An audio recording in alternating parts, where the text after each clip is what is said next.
കേരളത്തിൽ BDS course എടുക്കുന്ന ഒരു സ്റ്റുഡൻറ്റിനെ സംബന്ധിച്ച് നമുക്കെന്താണ് ഹെൽപ്പ് ചെയ്യാൻ പറ്റുന്നത്? നമ്മുടെ റോൾ എന്താണ്? അവരുടെ അലോട്ട്മെൻറ്റ് പ്രൊസീജിയറിൽ നമുക്കൊന്ന് എക്സ്പ്ലെയിൻ ചെയ്യാൻ ശ്രമിക്കാം.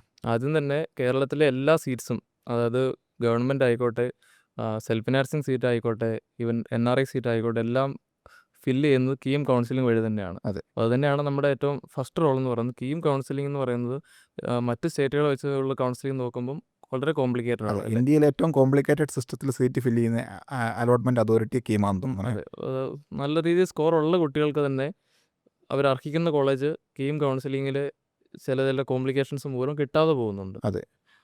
അതുപോലെ തന്നെ BDSും MBBSും ഒരുമിച്ചാണ് ആക്ച്വലി കൗൺസിലിങ്ങിന് കോൾ ഫോർ ചെയ്യുന്നത്. അതിൻ്റെ അകത്ത് ഈ സ്റ്റുഡൻസ് MBBS പിന്നെയും ഈ പറഞ്ഞ പോലെ ശ്രദ്ധിച്ചൊക്കെ ആയിരിക്കും കൗൺസിലിങ്ങിന് വെക്കുന്നത്. ഈ BDS കോളേജിൻ്റെ കാര്യത്തിൽ ഒരു അലസതയോടുകൂടിയാണ് സ്റ്റുഡൻസ് ഓപ്ഷൻ വെക്കുന്നത്. അവർക്ക് അറിയത്തില്ല എന്താണ് ക്വാളിറ്റി, എന്താണ് അവർക്കെന്താ ആവശ്യമുള്ള ക്വാളിറ്റി എന്ന് കൃത്യമായിട്ട് അറിയാത്ത സ്റ്റുഡൻസ് ഉണ്ട് ഇതിൻ്റെ അകത്ത്. ആ ഒരു ക്വാളിറ്റിയിൽ കോളേജ് അറേഞ്ച് ചെയ്ത് കൊടുക്കുക, അല്ലെങ്കിൽ അതാണ് നമ്മുടെ ഏറ്റവും ആദ്യത്തെ പ്രൈമറി റോൾ വരുന്നത് ഇതിൻ്റെ അകത്ത്. ഇതിൻ്റെ ഏറ്റവും ബെസ്റ്റ് എക്സാമ്പിൾ എന്ന് പറഞ്ഞാൽ കഴിഞ്ഞ വർഷം നടന്ന ഇൻസിഡൻറ്റ് തന്നെയാണ് അല്ലേ.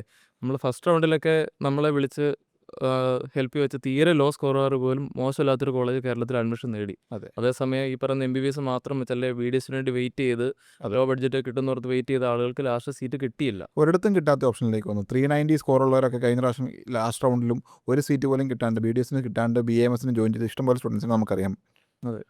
അടുത്ത നമ്മുടെ റോൾ എന്ന് പറഞ്ഞു കഴിഞ്ഞാൽ ഈ കൗൺസിലിങ്ങായിട്ട് ബന്ധപ്പെട്ട് തന്നെ ഒരു നല്ല കോളേജ് എങ്ങനെ ചൂസ് ചെയ്യാം. ഇപ്പോൾ തന്നെ ഡോക്ടർ പറഞ്ഞപ്പോൾ നമ്മൾ MBBS അല്ലെ മെഡിക്കൽ കോളേജുകൾ ഏകദേശം നമ്മൾ ക്വാളിറ്റിയൊക്കെ നോക്കി ചോദിച്ചൊക്കെ വെക്കുമെങ്കിലും ഡെൻ്റൽ കോളേജുകളുടെ കാര്യത്തിൽ നമ്മൾ ആ ഒരു എന്താ പറയുന്ന ഒരു ശ്രദ്ധ നമ്മൾ കാണിക്കാറില്ല. അതെ, തീർച്ചയായിട്ടും.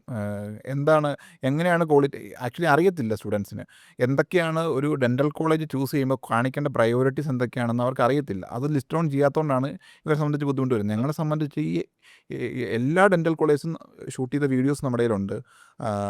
ഈ പറഞ്ഞ സ്റ്റുഡൻറ്റ് റിവ്യൂ എന്ന് പറഞ്ഞാൽ കേരളത്തിൽ മൊത്തമായിട്ട് നമ്മൾ കഴിഞ്ഞ വീഡിയോയിൽ പറഞ്ഞിരുന്നത് 2000+ സ്റ്റുഡൻസ് മൊത്തം ഡെൻ്റൽ പഠിച്ചവരും അതുപോലെ തന്നെ പഠിക്കുന്ന സ്റ്റുഡൻസോടെ 2000+ സ്റ്റുഡൻസ് നമ്മളായിട്ട് കണക്റ്റഡ് ആയിട്ടുണ്ട്. അപ്പോൾ ഏത് ഡെൻ്റൽ കോളേജിൽ നിന്ന് വേണമെങ്കിലും 50 റെഫറൻസ് കൊടുക്കാൻ നമുക്ക് ഓപ്ഷൻസ് ഉണ്ട്. നമുക്ക് പറ്റും. മെയിനായിട്ട് നമ്മൾ ഒരു ഡെൻ്റൽ കോളേജിനെ സംബന്ധിച്ചിടത്തോളം ശ്രദ്ധിക്കേണ്ട ഒരു ക്വാളിറ്റിയിൽ നമ്മൾ ശ്രദ്ധിക്കേണ്ട കാര്യം എന്ന് പറയുന്നത് ഒന്നാമത്തെ കാര്യം അവിടുത്തെ പേഷ്യൻ്റ് ഫ്ലോ തന്നെയാണ് അല്ലേ. അതെ. ഇപ്പോൾ കേരളത്തിൽ തന്നെ ഒരു 50-60 OP തൊട്ട് ഒരു 350 അല്ലെങ്കിൽ 400 റേഞ്ച് വരെ ഡെയിലി OP ഉള്ള കോളേജുകളുണ്ട്. അത് ഈവൻ 500 OP വരുന്ന സെൽഫ് ഫിനാൻസിങ് സെക്ടറിൽപ്പെട്ട കോളേജുകൾ കേരളത്തിൽ തന്നെ ഉണ്ട്. രണ്ടാമത്തെ കാര്യം നമ്മൾ എപ്പോഴും ശ്രദ്ധിക്കേണ്ടത് അക്കാഡമിക്സിനെ പറ്റിയാണ് അല്ലേ. പഠിപ്പിക്കുന്ന സ്റ്റാഫ് എന്താ പറയുക, നമ്മൾ പേരിന് വേണ്ടി ഏതെങ്കിലും സ്റ്റാഫിനെ അറേഞ്ച് ചെയ്തിരിക്കുന്ന കോളേജുകളുണ്ട്.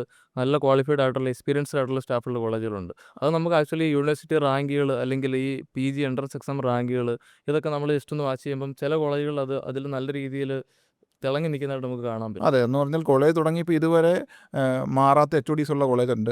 ഡെയിലി പ്രിൻസിപ്പൽ HOD മാറുന്ന കോളേജും ഉണ്ട്. അത് ഓരോ മാനേജ്മെൻറ്റിൻ്റെ ഓരോ ഫിനാൻഷ്യൽ സിറ്റുവേഷനൊക്കെ അനുസരിച്ചാണത്. പക്ഷേ നമ്മുടെ അക്കാഡമിക്സിനെ ഭയങ്കരമായിട്ട് ബാധിക്കും. അതെ, ഈ മാനേജ്മെൻറ്റിനെ പറ്റി പറഞ്ഞപ്പോഴാണ് നമ്മൾ ആക്ച്വലി ഏറ്റവും സ്റ്റുഡൻറ്റ് ഫ്രണ്ട്ലി ആയിട്ടുള്ള മാനേജ്മെൻറ്റ് ആണെങ്കിലാണ് നമുക്ക് ആ ഒരു കോളേജ് ലൈഫ് നമുക്കൊരു ബ്യൂട്ടിഫുൾ ആക്കാൻ പറ്റുള്ളൂ. അല്ലേ. സോ ഇപ്പോൾ ഫിനാൻഷ്യലി സ്ട്രഗ്ലിംഗ് ആയിട്ടുള്ള ഒരു കോളേജിൽ എക്സ്ട്രാ കരിക്കുലർ ആക്ടിവിറ്റീസ് എന്ന് പറയുന്നത് വളരെ ലിമിറ്റഡ് ആയിരിക്കും. സ്റ്റുഡൻസിന് ഒരു യൂണിയൻ ഒരു ഫണ്ട് കാര്യങ്ങളൊന്നും കിട്ടത്തില്ല അല്ലേ. ആ തരത്തിൽ തന്നെ കേരളത്തിൽ പല ടൈപ്പ് കോളേജുകളുണ്ട് അല്ലേ. പ്രത്യേകിച്ച് ഒരു പരിപാടിയും നടക്കാത്ത കോളേജുകളുണ്ട്. അത്യാവശ്യം നല്ല രീതിയിൽ ക്യാമ്പസ് ലൈഫ് എൻജോയ് ചെയ്യുന്ന കുട്ടികൾ പഠിക്കുന്ന കോളേജുകളുണ്ട്. ഇപ്പോൾ ഏറ്റവും കൂടുതൽ സ്റ്റുഡൻസ് ചോദിക്കുന്നൊരു കാര്യമാണ് ഈ പറഞ്ഞ കോളേജ് ലൈഫിനെ പറ്റിയിട്ട്. അതുപോലെ തന്നെ അടുത്തൊരു ഫാക്ടർ വരുന്നതാണ് റാങ്കിങ്സ്. ഗവൺമെൻറ് റാങ്കിങ്സ് ആയിക്കോട്ടെ, അതുപോലെ തന്നെ ഇപ്പോൾ കുഹാസ് കൊടുക്കുന്ന റാങ്കിങ്സ് ഉണ്ട്, അതുപോലെ തന്നെ NAC ഗ്രേഡിങ്സ് ഉണ്ട്. ആ ഒരു സിസ്റ്റത്തിനെ ഒന്ന് മനസ്സിലാക്കി കഴിഞ്ഞാൽ കോളേജിൻ്റെ കുറേ ക്വാളിറ്റി നമുക്ക് വിലയിരുത്താൻ പറ്റും. പിന്നെ നമ്മുടെ ഏറ്റവും ഇമ്പോർട്ടൻറ്റ് റോൾ നമ്മളതാണല്ലോ, നമ്മുടെ ഡ്യൂട്ടി എന്താണെന്നാണല്ലോ പറഞ്ഞത്. നമ്മുടെ ഏറ്റവും ഇമ്പോർട്ടൻറ്റ് റോൾ എന്ന് പറഞ്ഞാൽ കുട്ടികൾക്ക് ഫീ നെഗോഷിയേറ്റ് ചെയ്ത് കൊടുക്കാൻ പറ്റുന്നു എന്നുള്ളത് തന്നെയാണ്. അതെ, അല്ലെങ്കിൽ സ്കോളർഷിപ്സ് എന്ന് പറയാൻ പറ്റും. സ്കോളർഷിപ്സ് കൊടുക്കാൻ വില്ലിംഗ് ആയിട്ടുള്ള കോളേജസ് ഉണ്ട്. ആ കോളേജായിട്ട് ഇപ്പോൾ നിങ്ങൾക്ക് ആദ്യം വരുന്ന 25 സ്റ്റുഡൻസിനോ അല്ലെങ്കിൽ ആദ്യം വരുന്ന 50 സ്റ്റുഡൻസിനോ ഒക്കെ ആയിരിക്കും അവർ സ്കോളർഷിപ്സ് കൊടുക്കാൻ ഉദ്ദേശിക്കുന്നത്. അതുപോലെ തന്നെ SC ST OEC സ്റ്റുഡൻസിന് എൻറ്റയർലി ഫീസ് വേവ് ചെയ്ത് തരുന്ന കോളേജസ് ഉണ്ട്. നിങ്ങളുടെ സ്കോർ അനുസരിച്ച് നിങ്ങളുടെ ബഡ്ജറ്റ് അനുസരിച്ച് ഏറ്റവും ബെസ്റ്റിൽ എത്താൻ നമുക്ക് തീർച്ചയായിട്ടും നിങ്ങളെ ഹെൽപ്പ് ചെയ്യാൻ പറ്റും. അതായത് നമ്മളെ വിളിക്കുന്ന ഒരാളെ ബേസ് ചെയ്തൊരു ഡിപ്പെൻഡ് ചെയ്യുന്ന ഒരു കാര്യമാണ്. അപ്പോൾ ആളുടെ വീട്ടിൽ നിന്നുള്ള അല്ലെങ്കിൽ ട്രാൻസ്പോർട്ടേഷൻ നമുക്ക് അതിനകത്ത് നോക്കണം അല്ലേ. ഇപ്പോൾ തിരുവനന്തപുരത്ത് നിന്ന് ഒരാൾ വിളിക്കുമ്പോൾ നമുക്ക് അങ്ങ് ഏറ്റവും അറ്റത്തുള്ളൊരു കോളേജ് സജസ്റ്റ് ചെയ്യാൻ പറ്റത്തില്ല. അതെ. അപ്പം ആ രീതിയിൽ വേണം നമ്മൾ ഇൻഡിവിജ്വൽ കേസ് ടു കേസ് നമ്മൾ സംസാരിച്ചു വേണം ഒരാൾക്കൊരു കോളേജ് നമ്മൾ. അതിപ്പോൾ ഏറ്റവും ബെസ്റ്റ് ഏതാണെന്ന് നമുക്കൊരിക്കലും ആരോടും നമുക്കൊരു വീഡിയോയിൽ ഒന്നും പറയാൻ പറ്റുന്നതല്ല. ഏറ്റവും ബെസ്റ്റ് ഏതാണെന്ന് വെച്ച് കഴിഞ്ഞാൽ ആക്ച്വലി ഡിപ്പെൻഡ് ആണ്, ഓരോ പേഴ്സൺ ടു പേഴ്സൺ മാറും. ഒന്നാമത്തെ കാര്യം കീം കൗൺസിലിങ്ങിൻ്റെ കോംപ്ലിക്കേഷൻ പറഞ്ഞ പോലെ തന്നെ നമുക്ക് ഈ ഒരു കോളേജ് കിട്ടി അവിടെ പോയി ജോയിൻ ചെയ്ത് കഴിഞ്ഞാൽ പിന്നെ മാറി വേറെ കോളേജിലോട്ട് മാറുക എന്നൊക്കെ പറഞ്ഞാൽ ഭയങ്കര കോംപ്ലിക്കേറ്റഡ് ആണ് അല്ലേ? അതെ. അല്ലെങ്കിൽ നമ്മുടെ എൻറ്റയർ അലോട്ട്മെൻറ്റ് പ്രൊസീജിയറിൽ നിന്ന് ഔട്ടായി പോകും. സോ BDS ആയിട്ട് ബന്ധപ്പെട്ട് അലോട്ട്മെൻറ്റ് കൊടുത്തൊരു സീറ്റ്സ് എടുക്കാൻ പ്ലാൻ ചെയ്യുന്ന ആരാണെങ്കിലും നമ്മളെ കോൺടാക്ട് ചെയ്ത് കഴിഞ്ഞാൽ അതിൻ്റെ അകത്ത് കൃത്യമായൊരു ഹെൽപ്പ് നിങ്ങൾക്ക് ചെയ്തു തരാൻ സാധിക്കും. നിങ്ങൾക്ക് ഫിനാൻഷ്യലിയോ അല്ലെങ്കിൽ ഈ പറഞ്ഞൊരു കോളേജ് ക്വാളിറ്റിയിലോ നിങ്ങൾക്ക് എത്താൻ തീർച്ചയായിട്ടും ഞങ്ങൾക്ക് ഹെൽപ്പ് ചെയ്യാൻ സാധിക്കും. Thank you.